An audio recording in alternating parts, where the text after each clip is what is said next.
Does traditional education deliver or fall short in educating and nurturing children? Introducing Aligned Learning Revolution, the show that confronts conventional norms and presents dynamic alternatives to transform education. Host Kohila Sivas tackles the foundational issues within classroom walls and advocates for holistic learning opportunities. It's time to reveal the strength of the innovative, holistic NeuroGrowth learning approach that goes beyond conventional teaching or tutoring methods, assuring every learner of a stress-free learning journey to unlock their fullest potential. Now, join Kohila Sivas.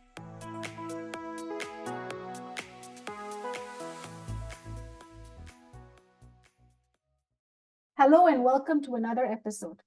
Today I have the pleasure to introduce to you our certified NeuroGrowth learning success coach, Sara Hazelton.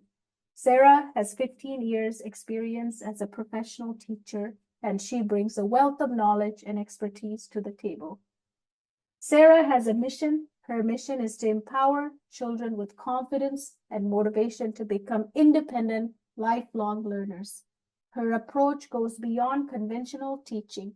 She helps students understand the why behind their learning and how it connects with their future.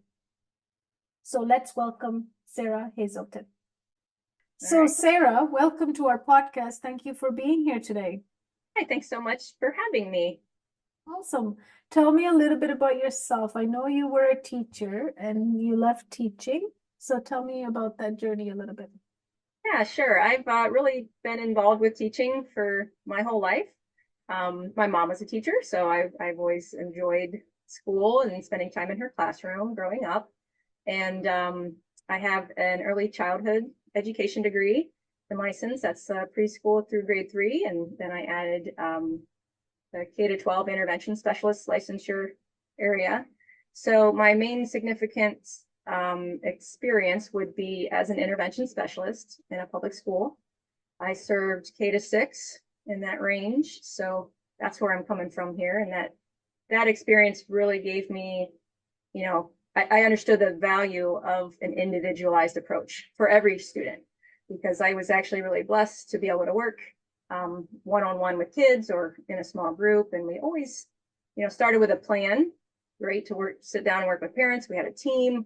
I saw that approach being so effective. So I love now that I get to do something similar, really, to create an individualized plan for every student and work holistically online. Mm-hmm. So as a teacher, you were not able to do that in the classroom. You didn't have that, luxury. No, I didn't have quite the same. The classroom just has its limitations. I felt like I did all I could, right? But there's just limitations in the classroom, right? We can't always focus on all the needs. Can't get into all of the socio-emotional things. And even a lot of the cognitive stuff, there's just so much content that teachers have to get through. So I didn't enjoy that part of the teaching. So I really like how with learning success coaching, we can focus on the whole person. Mm-hmm. Absolutely. So what was your main reason for leaving the teaching? And for me, I actually left when my daughter was born and stayed home with her for a little bit. So that's been a wonderful experience for me. As far as the classroom, those limitations, I would say, I didn't get to know the kids as well. I had to follow that content piece and really get them ready for state testing. That's a huge thing, right? In the school classrooms. Just felt like I was pushing towards that end as opposed to teaching kids how to be learners and want to be learners and motivate them throughout, to really impact their whole lives, right? Instead of focusing so much on a test or just not being able to expand in other areas of need. Yeah, our podcast, or our show will be listened by parents. We're hoping administrators will listen as well, because it can bring lots of change and clarity in what they do, as well as teachers. And sometimes I'm hoping students can even listen to it, because we're not blaming anybody. We're not pointing fingers at anyone. all we want to know or do is to bring awareness of what's happening exactly and what each of the perspectives of the people involved, so that at the end of the day, we need to protect our students. They're the vulnerable people, right? They're little, they can make stories and they can, become damaged by other people, doing stuff intentionally or not intentionally. So I want you to answer as if a parent was listening.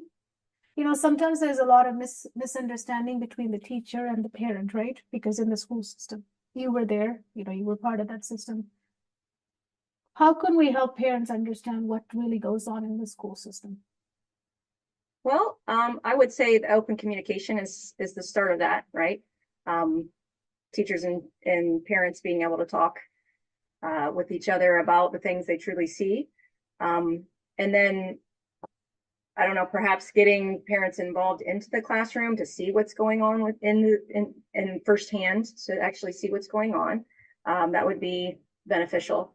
And then really just like the general understanding of what parents are seeing and what they really want for their kids, right? So a lot of parents, they see the academics, they want, of course, their kids to be successful academically, but there's just so much more that goes into learning and even personhood, right? My business is Whole Human Academy. So it's just about the whole person experience, right? So students might need help with more things like following direction at home and their study habits and, the homework battles that parents have, like how can we help in those areas?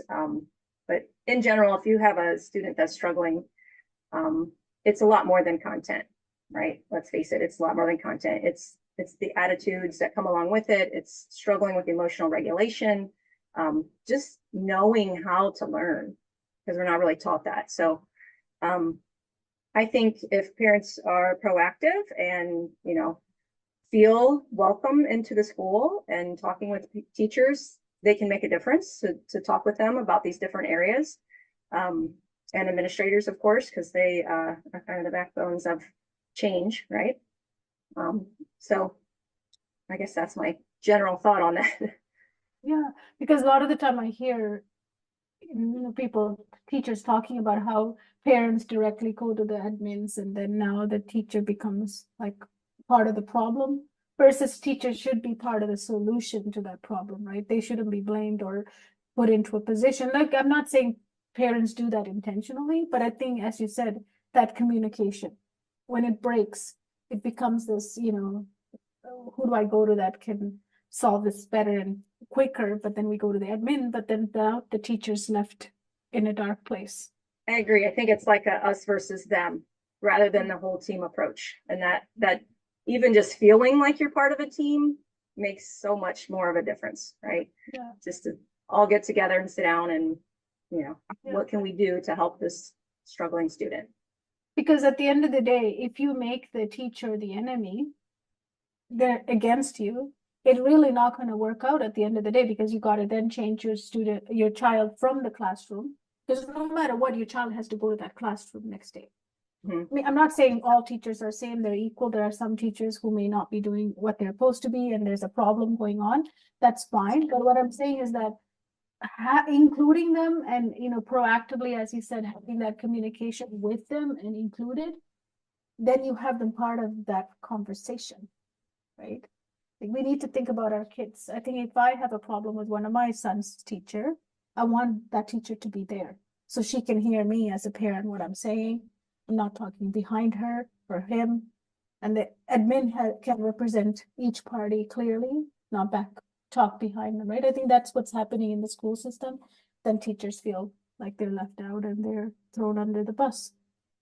Yeah, absolutely. And I've been there as a teacher where it's like, oh, I wish you would have came to me. We could have had this conversation openly and I might be the one working with your child directly. So I would be the one that's going to need to know this information anyway. And then of course, like you said, the team aspect of having other teachers there or the administration, depending on how the situation is there, so we're all on board, it's all open. There's not the pointing fingers thing, and the blame game that of course isn't, productive. So just all being on the same page is important. And so important for our kids. anybody's kids, right? That child is the most important, precious person in that situation. So we have to be mindful. So now let's look at, now you left and you had your daughter and you decided not to go. I think you're also thinking of homeschooling her as well, right? That's one of your thoughts. Yes, actually, I started homeschooling kindergarten this year, so that's been a fun adventure as well. I homeschool my daughter and my nephew at the same time, so it's awesome to watch growth, isn't it? Yes, absolutely. And give them that, in the young age, if there's a younger mom or dad listening to this, episode, it's really important to lay that foundation where, Absolutely. Empowerment, you're empowering your daughter and your nephew right now without any limitations. Absolutely. I'm so excited to work with young kids. I mean, my daughter, of course, and my nephew, family and homeschool, and I love that part. And then thinking about my students, I focus K-6, and a lot of times, kindergarten is so young and so fun, and hopefully it's still fun and they love it, right? It's so disheartening to hear stories of someone's kindergartner coming home, from school not excited, because that's what kindergarten should be for, right? Get kids excited about learning and prepare them for the rest of their school career. But yeah, when I work at the lower level, even as kids get older, I really do find that when there's a gap or when there's a struggle, a lot of times it's from a foundational skill at, the younger level. So it's really, really important to focus on those basic understanding and reading and the basic understandings of math, and, and why are we learning this? Like, what does this have to do with me? So that real world connection is huge for me too. Yeah, relatable. So important part of growth and learning, right? So when you're working as a learning success coach and NeuroGrowth, holistic NeuroGrowth learning success coach, your approach is different compared to tutoring, because that's one thing that parents always ask and get confused is, why don't I just hire a high school student to get my son or daughter struggling with reading or writing or math? What's the difference? Why can't they hire a high school kid? Yeah, well, a tutor generally focuses on content, right? So they want to make sure that your child is reaching those academic goals, or maybe they're even just like kind of doing homework help, or making sure the homework is done, those kind of things. That might be what a tutor does. Myself, I coach, right? I don't just work on academics. I start off with a 360-degree analysis of your child as a person, as a student. I look at things like their thinking process and how they learn best. Even at the beginning, when I do an assessment, I don't just see if they get the answers right or wrong. I want to see their processes. I want to know what they do when they get stuck. All those things impact learning, right? So that's kind of the idea of the holistic approach, where it's the social emotional, emotional regulation, that kind of piece, the action taking skills like organization and study habits, and even the perspective taking is important. Even imagine that in learning, just the soft skills of life. So I try to look at all areas and build an independent learner. So instead of giving information, I'm not like filling the child with information, right? That's kind of the idea of tutoring, where we just keep delivering content, give it, give it, give it. But I want to build a learner so that your child is ready to learn on their own too, so they can be independent. Absolutely. And that shifts the child from being just as you said, when you deliver, the child's job is to sit and listen and consume. They're not actively participating in many of the parts, because they are considered, you don't know this, so sit with the tutor and learn this, right? Versus when they're learning with you, it's not the way it happens. Oh, no. I make sure that the students are engaged and talking and active, and they're thinking out loud with their processes, and they are the ones, they take ownership of that learning. And that's so empowering for kids and motivating for kids when they can do that. Otherwise, think about in a classroom, if they're just sitting there and taking it in, and then they get stuck, or they don't understand something and they don't know what to do next. luckily there's a lot of kids who aren't afraid to ask for help in a classroom or raise their hand. And that's awesome and important to know they can do that, but also know, like, wait a minute, how did I learn this? Or how can I learn this for me in a way that works for me? Right? So giving students some of that power to themselves so that they know that they can learn something, because, you know, once you're a learner, your potential is unlimited, right? So you can learn anything if you know how, and you know the action steps to take. That's another part of it, of course, is knowing how to learn, and then what steps do I need to take to keep going. Yeah, and the order of those steps, because when you do it out of order is when you get stuck and you're like, then you call yourself, maybe I don't know what I'm doing, right? Those doubts can creep in, then fear sets in, and then you tend to give up. So as a student, if they are listening to our show, what would be a tip for students? Because you have brought a very important point there when you were talking. You said in a classroom setting, if I'm sitting there, when I was even a student, I would sit there. If I don't get something, I would be like, everybody else seems to be getting, it's only me, you know? And then I would make up a story. Maybe I guess I'm dumb in this situation because I don't get it, right? I'm making up my own story while everybody's okay, but I'm not getting it. So is that true? Like, is it only me that's not getting generally in the classroom?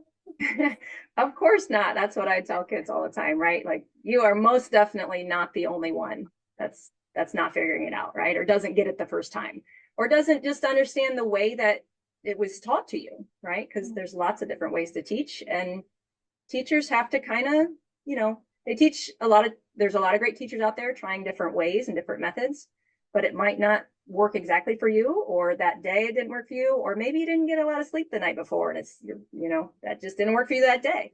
But you know, we work a lot on mindset then, with that whole idea of I'm the only one who doesn't get it, or I feel stupid, or things like that. I listen to that self-talk when I work with kids, and we always address that right away, because kids need to know that everybody struggles. We all have things that we need to keep, you know, getting better at. We can all get better at in various areas, right? So that growth mindset, I think, is really important for kids to know that they're not the only ones. They can do it, right? I might need to try it a different way. I might need to try over and over and over, repeat, but you can learn it. And the other thing, of course, is if you're not asking questions or letting your teacher know that you don't know, that's important. Because if your teacher doesn't know, if you just kind of sit there like, okay, I think I get it. Yep, I understand. You just nod your head along with your teacher. She doesn't know, right? She's not reading your mind. And when she does find out, it might be on an assessment that then she wrapped up that and then is moving on to the next piece of content sometimes, right? So ask your questions, let her know you don't understand. Those are my tips, I guess. Work on the mindset. Yeah, how about if I feel judged? Like sometimes as a student, when I was sitting in the classroom, I didn't want to put, even my hand went up, I would pull it back down because it's like no one's asking. I mean, I can't put up my hand. Sure. Yeah, I get that. Especially maybe as you get a little older too, we get a little more self-conscious. So I do work, like I said, on the mindset piece so that I can help students gain that confidence. And again, knowing that there are other kids struggling.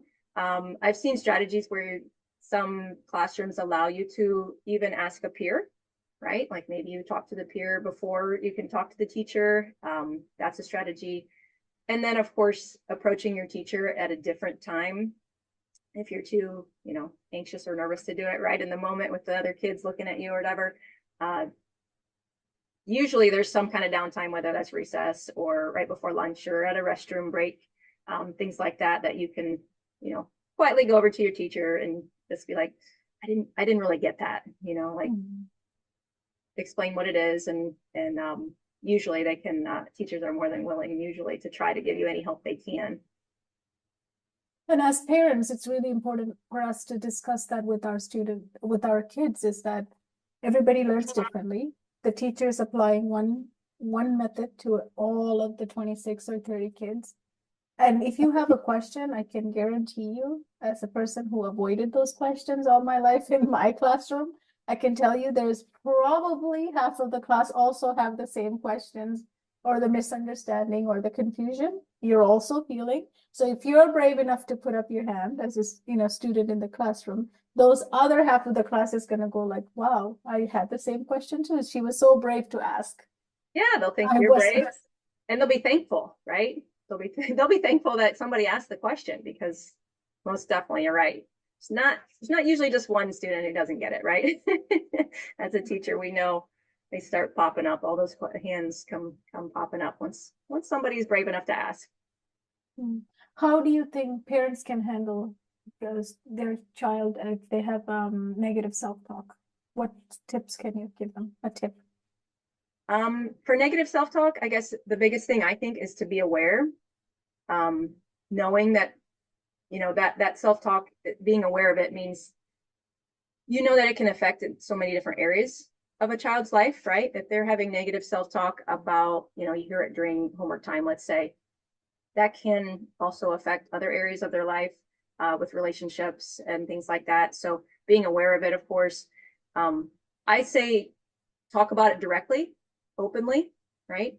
And then trying to take the negative wording and spinning it around and making it something positive. So even though, I can't do this, I feel stupid, those kind of comments, happen with especially homework struggles, let's say with parents at home. That little word yet, maybe you've heard that before, where it's like, I can't do this yet, or I'm not great at this, but I'm awesome at this, right? Like thinking about not yet, you're getting it, you're getting better, you're improving. We all need to go through this process. When we start to learn, we go through this process of fear, we go through the steps of I can't do it and doubt. And eventually you got to keep pushing, you got to keep going through those things to get to the other side of, hey, look at that, I can do it now, or I can do better. Look at that, my grade went up, I was getting a C and now I'm getting a B in reading or math or whatever. So take it head on and really talk about it with your kids, because you don't want that kind of negative talk to seep from, even if it starts out at academics, to seep into other areas of their lives, because really that mindset piece, that's just like, that's life, right? Like we all are going to have things throughout life that we struggle with, and we need to know how to think positively about it and how to change things with our own mind stories. Yeah. And also meeting our kids at where they are, because parents tend to be, we are a bit harsh on our own kids, right? We want our kids to be at certain milestone by certain time. If it's not there, then we start looking at other people, and we get worried, right? So then so I always compare to when we all started walking at toddlers. We didn't just walk right away. We fell, and we held, and we got up, and we bruised, and then we started walking, and then now we don't have any problem walking. So it's the same thing. Any learning situation in life, it doesn't just happen. This is, as we said, it's a process.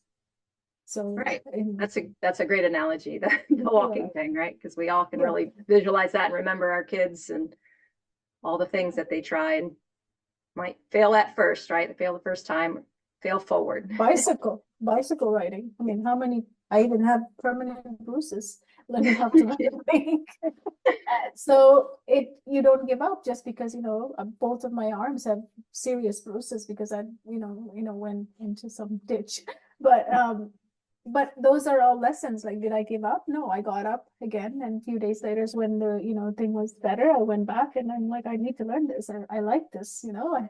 There was an interest to learn. So I think as parents, we have to share those stories with our kids too. When I learned my bicycle, it wasn't easy. That's the way you're learning. So sharing examples, having conversations, telling them that it's a process, like you said, is so important in a relationship between a parent and a child. Yeah, right?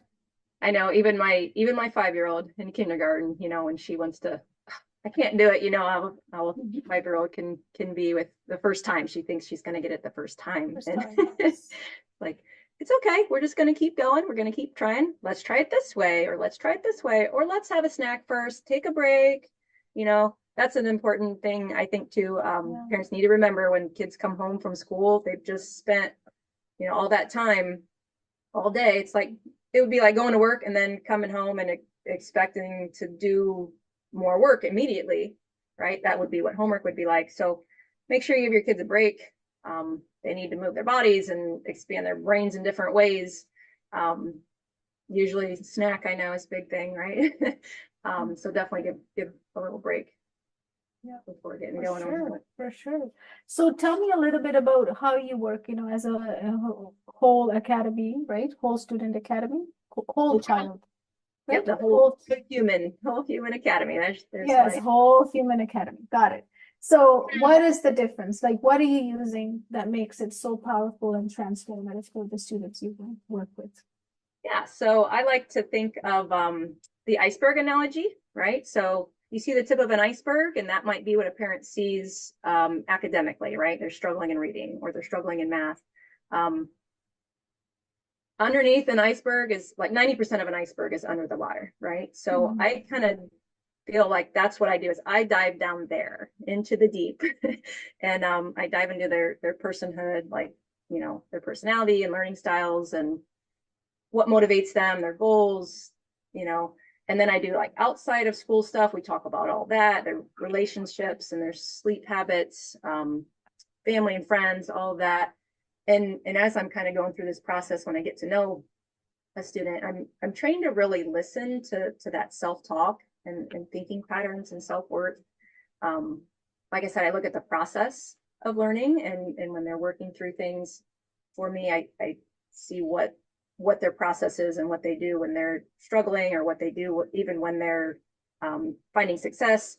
You can always see the point of, as I work with kids, so I start with something that it might be below grade level where they're at, and they start building confidence, and their demeanor is happy and easy, and you just kind of start to see them sink down or stall, watch their body language, their anxiety, things like that. So I get to see that whole person. I use that approach then in my coaching as well. So is it okay to talk a little bit about my coaching process and pillars right now? Yeah, tell us. So it's really important for you to understand the child as a person before. It seems that's what I'm hearing, and parents who is listening to will hear that as well. And then you set up a program that's customized for them so that you can really, under the surface is where a lot of these things are lurking, right? It's like the area that no one has put into. So tell me before you go into the tutoring part, and when it's tutoring, where are they working, and when it's a teacher, where are they working, so parents can understand the difference? Well, I think with tutoring, as we kind of said earlier, they focus on that content. So like if we're looking at the iceberg, they're up on the tip of the iceberg, right? They're trying to a lot of tutors can work on some of the skills, and some tutors really just are like homework helpers. It depends on their approach themselves also, of course. But beyond the content, though, teachers, they can spend a little more time. They get more time with the kids, right? So they can spend a little bit more time. They do mostly content and a little bit on like processing and memory and some of those cognitive skills. And then, of course, they get a little time maybe to address the learning how to learn and social emotional needs and things like that. But let's face it, in schools, it really is mostly content. But it's more general though. It's not specific to that child, because we think every child is the same mind print. They have the same mind print, or they're the same build.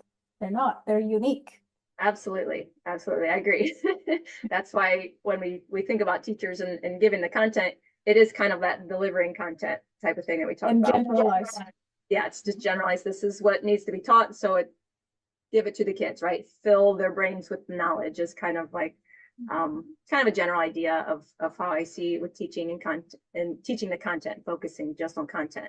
And then, like I said, with me, I get to dive into their whole personhood. So, I mean, I've taught lessons on being assertive and taking perspective and different emotional regulation kind of things, right? Like conflict resolution skills, like all those extra soft skills that are important for life, and then also important for learning, really, because when the other day I had a student who we pulled out some reading, we had done some math, and we pulled out some reading stuff, and her face just went like this as soon as I pulled out a passage, and so we paused, and I'm like, oh, why, what's with the face, and And the title of the story had a big word across the top. It was the name of a Greek mythology character, and she saw the title and it shut her down right away. She didn't know how to read the words, so she just wasn't anything. So we paused and we talk about it, and we use our strategies, break it apart, and like, oh, that's what that is. Oh yeah, I'm studying Greek mythology in school, so yes, I have seen that word before, and it just looks different. Or that piece where it's like that face, that little tiny thing of that girl making that face. A teacher in a classroom does not have the time. They just don't have the She time. wouldn't have noticed it. She wouldn't have noticed And it. she wouldn't have She's noticed looking, it, right? she's looking The 30 across the kids. room. Right. It's just, she doesn't notice it. And even if she did, it would be really hard for her to bring attention to it in the moment, especially, perhaps Yeah, it's that's the thing, something right? in school. Sorry to interrupt you. That's the thing, that moment when it happens, you're helping them at the moment, not after or before, because then as children, it's hard for them to comprehend too, right? So if you do it at the moment, it's powerful. Absolutely. And then we talk too about the next time. Like, so the next time, if you see something like this, here's what we do. We move forward into those strategies and tools and tips for kids. So if she is in the classroom next time and it comes across some, whether it's the title of a book or story or something that she instantly shuts down or wants to shut down, she can remember and draw from that experience. So that is a little example, I guess. Of Also, you're working as a NeuroGrowth learning success coach, so you are rewiring those. You look at what's underneath the iceberg, and then you bring it, and then you're rewiring them. Tell us a little bit about that, because it's a huge part of your process too, right? Yeah. So it's kind of like we do a lot of work with talking out loud and processing things and talking to your brain and repeating things over and over. I don't want to get too you don't want to give kids too many strategies, right? Because then they just get overwhelmed with strategies. So you stick with the same things and we do them over and over and over until they have mastered the skill, the strategy itself. And then we work on applying it, to the academics and to things specifically that, she might work with me versus in school. How does this look in school? How does this look when it's applying to something in your home life or maybe a relationship issue, or working with our emotions, things like that. So it's really about a lot of processing. They're thinking about the process. We think about our thinking. And with me, we talk a lot about our thoughts, right? I make sure she thinks out loud. I do a lot of modeling with that as well, thinking out loud, to make sure that we're thinking about our thinking. Yes, and that's the whole meta learning de-stress methodology that you are qualified under as well, because it's about learning to learn and learning to teach ourselves how to learn, and also becoming aware, how do I learn? Like, I don't learn like that person. I learn the way that I learn, right? It's very Absolutely. empowering for students to believe that I learn differently, and that is okay. It's great I learn differently because I'm unique. Yeah, and they can build upon their own superpowers, their own special things that make them. And they learn that, like that moment how we were talking about earlier where they don't get it in class, right? And they can tell themselves that story too, where it's like, I might not get this because of the way that it's being taught right now. Like, I can learn this, and I might just have to do some other things, other strategies, and learn in the way that works for me. So it gives them that extra confidence that they can do it, right? Yeah. And you work with kids with IEP, right? That's one of the areas you work on, right? And it's hard for parents to really take that document and really understand what's being said. It's like reading your travel insurance. Just half of the stuff they say you don't even know. Or the real estate contract, you're like, okay, sure, I think I got it, right? But I don't know what that means. You have to have a lawyer beside you to interpret all that into regular language, right? So sometimes IEPs are like that for parents when they get it. I do. I agree. I've seen that. I've been a part of a lot of meetings, and how I used to run those meetings myself when I would go through the IEP. I would read for the most part what was there or kind of summarize it, and then talk in real people terms and what that really means, what we really see. And if there's ever, if there's parents that ever want support and help understanding that, or even on the advocate side of things, I'm also able to do that to support the IEP process as well. And that's the holistic part, right? It's not just you're working with the student, you're working with the family, because when a child really needs that support, all of us has to work together. I mean, that's one of our mission, right? To make sure that the person who's vulnerable is always the child. Doesn't matter if the administrator is the teacher, the parent, they're in conflict. It doesn't matter. It's going to eventually, ultimately affect the child. Absolutely. So, yep, that team approach is really important. And parents, they start to notice things after, like with coaching, they notice things in their student and their child that it's hard to describe. I'll put it that way. A lot of parents are like, I see this change. And I don't know, it's just like, I've had parents say, well, she seems to just like even be like walking taller and getting along better with family. And, it comes down to that holistic approach, right? Where we work on the mindset and kids develop this inner confidence and they don't fight things as much with homework things. You just see these, and it's like a transformation that you just don't always know how to describe, but it might be that's what parents see first. Like sometimes, when I was involved in this process earlier, I was a tutor myself. So parents always come for the marks, right? It's always the marks that brings them first thing. It's like my students, my child's marks have dropped, or they went to a teacher conference, parent teacher conference, and then teacher has said your child is 2-3 grades behind. And then they immediately, they got to fix the problem, because that's what parents do. We want our children to be, get help. And, with our knowledge, we find a tutor and then we ask them to help. And then immediately what we want is those struggles to eliminate. But a lot of the time it's not. It's kind of tend to mask it, because what I could do as a tutor at that time would only mask the symptoms. Like, okay, let's put a bandage here. Okay, we're good for now. Like, I don't know when it's going to explode, but it'll be okay for a while. Let's just do that. But in coaching, we don't do that. We don't put band-aid. We completely, as you said, go under that surface, figure out why are they struggling. So important part of the equation, right? Why? What happened? When did the struggle start? Because when it started makes a big difference in the way that you're going to approach it. Did it just start, or has it been like 4 years? Absolutely. And a lot of times by the time there's a big enough gap, put it that way, like kids are pretty good at, like we said earlier, just kind of like not raising their hand or not asking, or just kind of flying under the radar. And they can make it enough, right, that even their grades might be okay for even a couple years. And then all of a sudden there's this wall that they can't get through. And that's when we start seeing a bigger gap.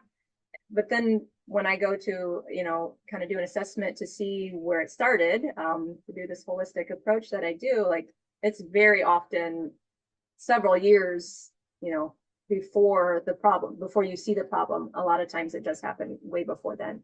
And academically, a lot of times it's gaps in skills in the foundational level. And then there's just always other things besides academics that need addressed. Even if it's study skills directly related to education, but other times it's just confidence things. That's always an amazing side effect that I love to see. The kids' confidence, they just come with a different energy eventually, right? Like once you really make that connection with kids, connection is huge for me in my program. It's just the core of what I do. I always say connection is everything, because, the connection with the student, they know somebody cares.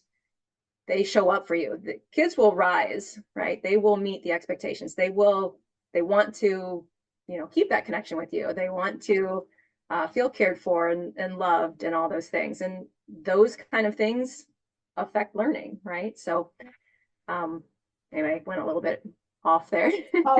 Powerful stuff you're saying. Yeah. No, you did not go off. That's what as a coach you want, is to see that confidence and those aha moments where they go, I get it. I can solve this. I can do this, and that's the power. So you're absolutely right. So, we're coming to the end. So Sara, this show is all about taking perspectives from each side. We talked about parent side, we talked about students. We talked a little bit about administrators giving teachers the space so that we can all work together. So no one's being finger pointed or, put into a place where you're enemy, you're against each other, because that doesn't help anybody in the situation, right? So now let's talk about at the end here about teachers. Right now there are many teachers struggling to get results in the classroom, So what is the solution that we can, give them, those two teachers who are in the classroom who's trying? Some teachers have given up, not every teacher is the same, but there are many, many teachers who are doing what they can and still unable to get results and being blamed.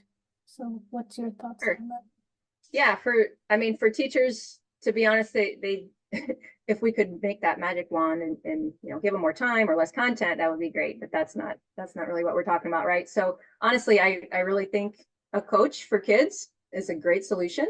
It helps, someone like me or other coaches, it helps us be able to fill in all those areas that teachers just don't have the time for, right? It's a systematic problem. It's not necessarily a problem with teaching.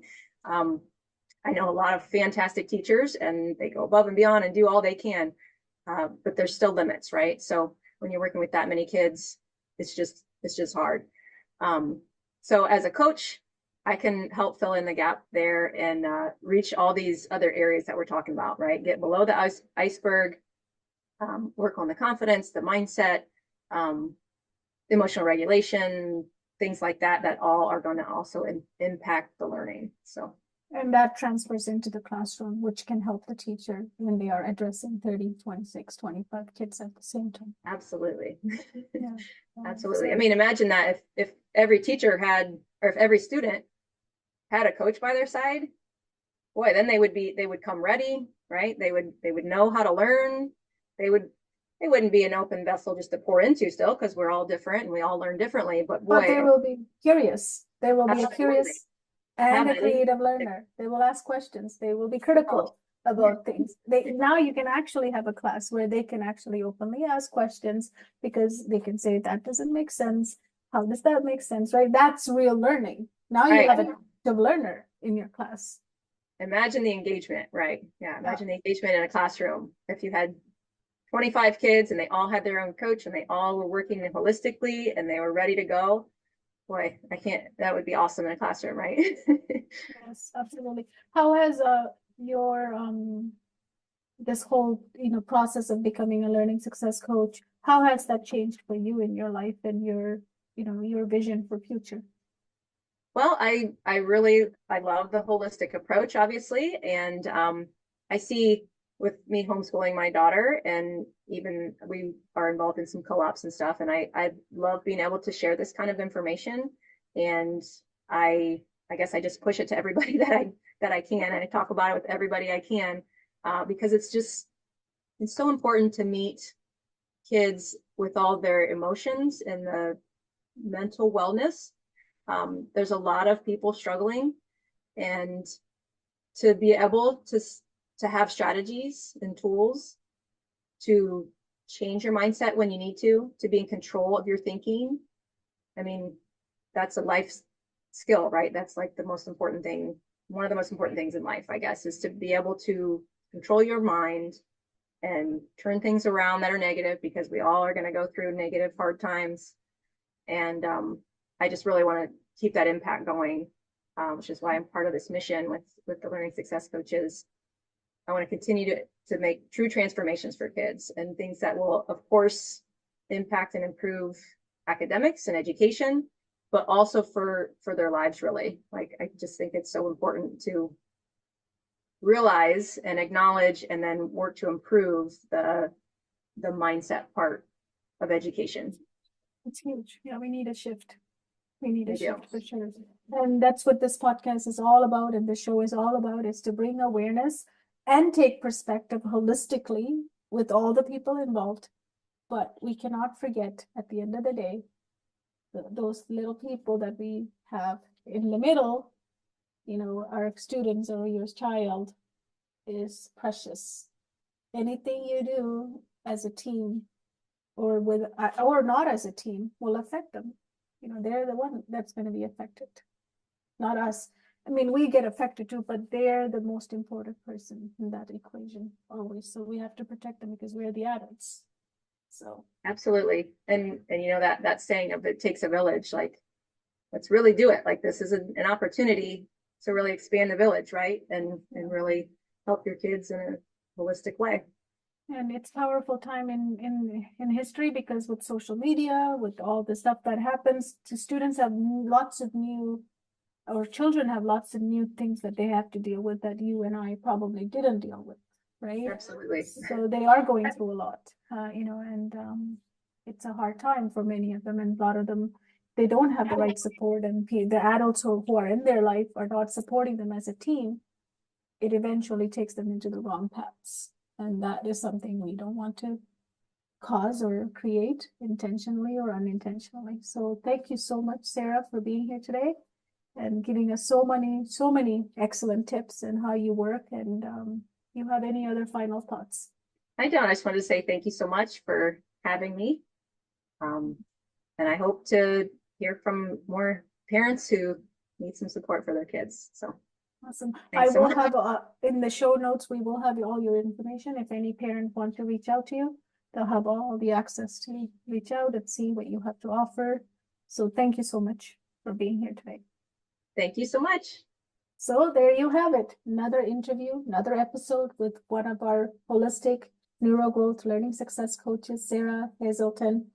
So I want to summarize some of the stuff me and Sara was talking about, and I'm going to be repeating again and again because as an educator and over 24 years in this industry, one of the things that I want to prevent is the harm that's created to the children that are part of the system where we're not working as a team, but rather we're pointing fingers and blaming, and we play this blame game intentionally or unintentionally. So it's really important as parents, before, as you said, going to address it with the administrators, maybe include the teachers. I know when we are so attached, it's our children's life, so it's our child's life.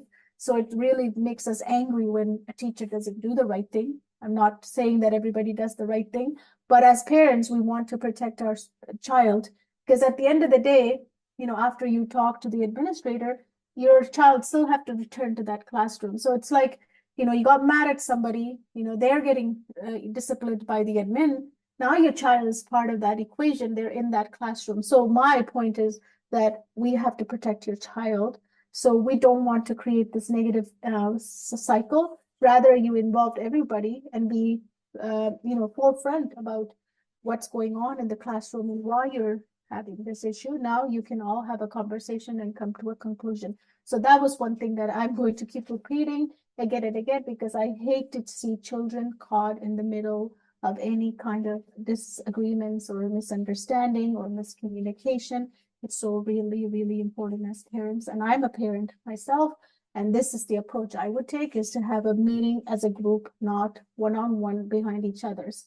So the other thing that I really think Sara addressed really well is the iceberg.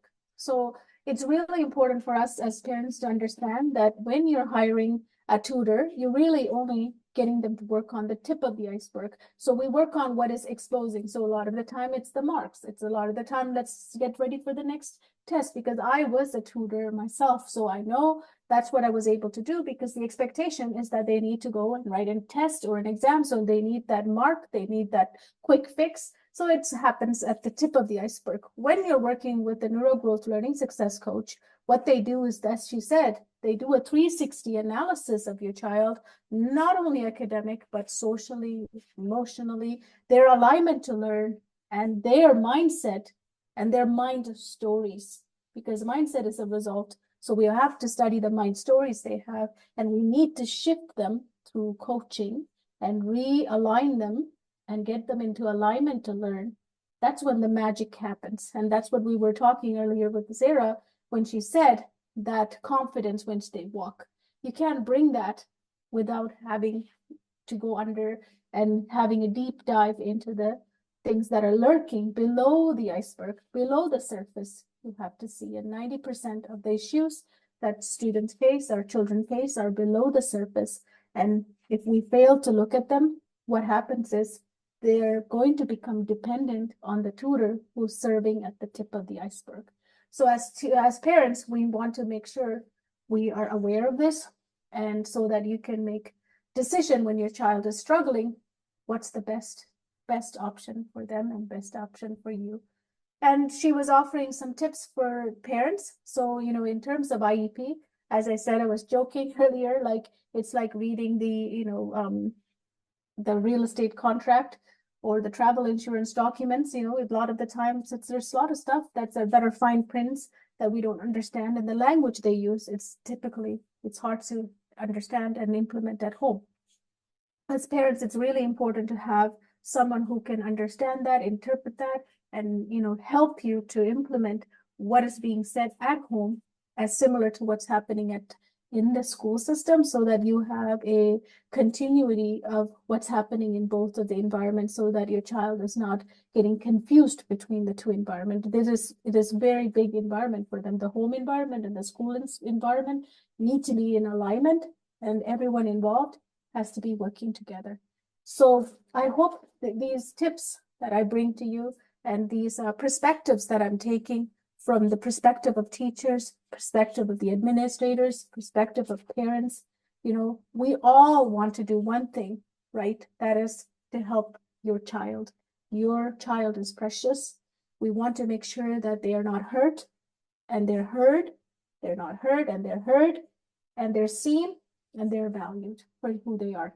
Every child is special. They come with their own mind print, and we need to be able to create an education system that is going to really serve them and really look at what they're looking for in learning. And that is not possible yet, but that is our hope. So thank you for listening, and I'll see you on another episode.